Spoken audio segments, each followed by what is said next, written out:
Breaking, hear all about it. Okay, so today we're going over onto a website that is not English. This is VLT.se, and in order to understand what that actually is, let's go ahead and translate this. This is Vasteras something? Oh boy, anybody who is Swedish is going out there and cringing at this video, but this is a Swedish news outlet that went out there and published an article yesterday going over Calgary Flames forward Mikael Backlund. Now, last time we had talked about Backlund, we mentioned his name as one of many when it comes to the Calgary Flames and their implosion from within. How a bunch of these guys aren't interested in re-signing. You've got the Toffolis of the world, you've got the Hannafins, you've got the Backlunds, you've got a bunch of other players that already left. Calgary is in a difficult spot when it comes to retaining their talent and being able to re-sign a bunch of these guys. And Backlund is one of many who is set to expire at the end of 23-24. He's making $5.35 million a year. He's got a modified no-trade clause. He's 34 years old, and last season he put up 56 points in 82 games, which is really good, honestly. For a middle pairing, shutdown center that's really strong in his own end and who can produce as well, Mikael Backlund has been a heart and soul player that has just given it all for the Calgary Flames since making his debut with the team back in 2009. This guy has been a Flame forever, and it's been crazy seeing his career go the way it has since he's now 34 years old. He debuted with the Flames over a decade ago, almost a decade and a half ago. It's been a long freaking time for Mikael Backlund. And so seeing this guy be put in a situation right now where he is an older, aging veteran, he's on a Flames team that is taking a step back from where they were previously. You've got a bunch of other guys that are deciding to leave. Tyler Toffoli is already gone. You've got Huberdeau and Kadri locked up, but you don't really have the supporting cast around them in the next few years to support that. This is where the article on VLT.se comes in. This is apparently Vasteras' own, news article. Vasteras is a city in Sweden. This is where Mikael Backlund is from, and they published an interview last week about Mikael Backlund's future and how it's very difficult. We're translating this article from Swedish into English, so I'll leave a link in the description if you want to go ahead and read this yourself. If you understand Swedish, then okay, you're fine, but if you're like me, you're going to have to use the Google machine to make the differences for you.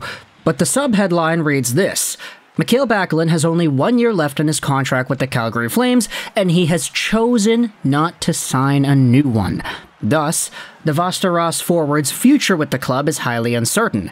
It was a very difficult decision, and we thought about it for a long time, says Backlund to VLT. You can't really go out there and read this article unless you have the subscription, but this headline is available for those who are just scrolling around. But when it comes to Mikael Backlund finally confirming in the media, his local Swedish media for his own city, that he is not going to re-sign, I wanted to go over some of the Flames fans' perspectives as to how this is going to affect their hockey team. You see, this article was posted onto the Flames sub, and a bunch of commenters expressed their feelings on this. The first comment says, "That's okay, we need players on our team who don't fan on Jonathan Huberdeau's perfect passes." And I don't know, man, that comment, it's really tongue-in-cheek. I get it, Backlund is not the best player out there. He is not supposed to be a top point producer. He's not supposed to be a top scorer. But for what he is, I mean, the two-way dominance and having that for such a long time, I don't really know if this type of comment is all too necessary here. The next comment just says, "Bye."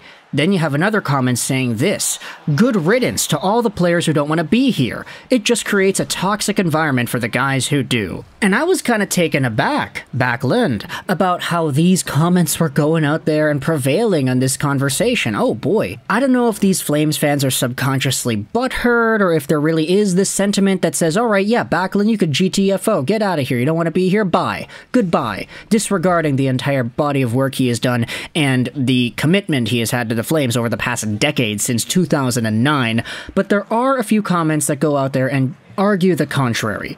The immediate reply to this good riddance comment says this: "I don't think it's fair to say that about Backlund. He never gave up on this team and has always played with heart his entire tenure. It's bad to say that about him after it was said that he was the one yelling back in Sutter's face for all the BS Sutter caused last season and what he did to the team.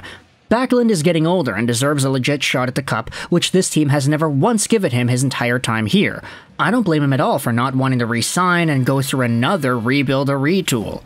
I wish him the best of luck wherever he goes and will be rooting for him just as long as it's not the Oilers. If we can trade him for a good return, which I have faith Conroy will do, then it'll be a win for everyone. Another comment says the same thing. I doubt it's a credible source, which, I mean, okay, you could go out there and have your doubts about VLT.se, the local newspaper in Backlund's hometown, but this comment says, anyone saying good riddance can leave with him. Backlund put everything he had into this team his entire career, he deserves a cup run, and he is forever a Calgary Flame.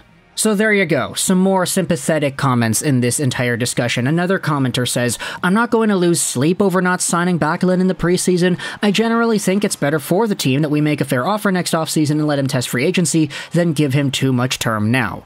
Lindholm and Hanifin are the two players who are too valuable to lose in free agency. Everyone else is nice to get a return for, but we need something for those two.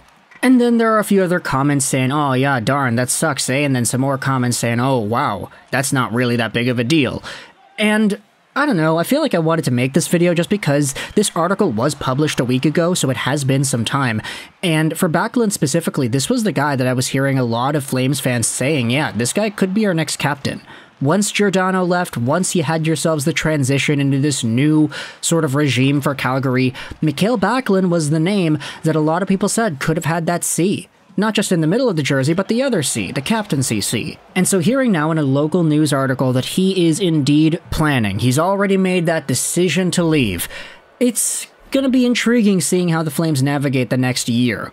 Mostly because, if you already know a guy is not intent on re-signing with you, then you have to trade him away. That's just how the basic economics of the NHL works, is it not? You did this with Toffoli, you might have to do this with Hanifin and Lindholm. So for Backlund, who isn't as good as all these other players, but who is arguably as important, where do you go from here? Do you try to force a hand at maybe getting a third-round pick or something? Get some prospect that might be transitioning into the NHL soon? Just try to focus on that youth? Try to find yourselves maybe an underrated sniper to play with Huberdeau? Who really knows what the plan is here for the Calgary Flames, but one thing is for sure. I feel like Conroy's job is going to be very, very difficult, just because of the magnitude of guys that are deciding to leave and that don't want to stick around. This is going to be tough to try to bounce back from and build a team in the process of losing out on all these players. So, with Backlund being arguably the heart and soul of it all, this appears to be the end, and it is a very unfortunate end indeed. Let me know your thoughts in the comment section below about Calgary's supposedly to-be captain, Mikael Backlund, already saying into his local newspaper, or local news outlet, I guess you could say, that he is not going to resign. I'll say this to end off this video, just in case there's a lost in translation kind of thing. Maybe there was some sort of possibility where this article is translated in a way that is incorrect. Maybe, if we're going to try to stretch it a little bit here, maybe it doesn't actually say that Backlund has chosen not to sign a new deal. Maybe it just says that he didn't sign one yet. I mean, there is a comment here saying that it's a difficult decision and we thought about it for a long time, says Backlund, so I'm leaning more pessimistically saying that he's probably not going to sign and he's already made that choice, at least according to his city's local newspaper. But either way, thoughts in the comment section below about Backlund and the situation in Calgary. I hope you enjoyed this video, and bye.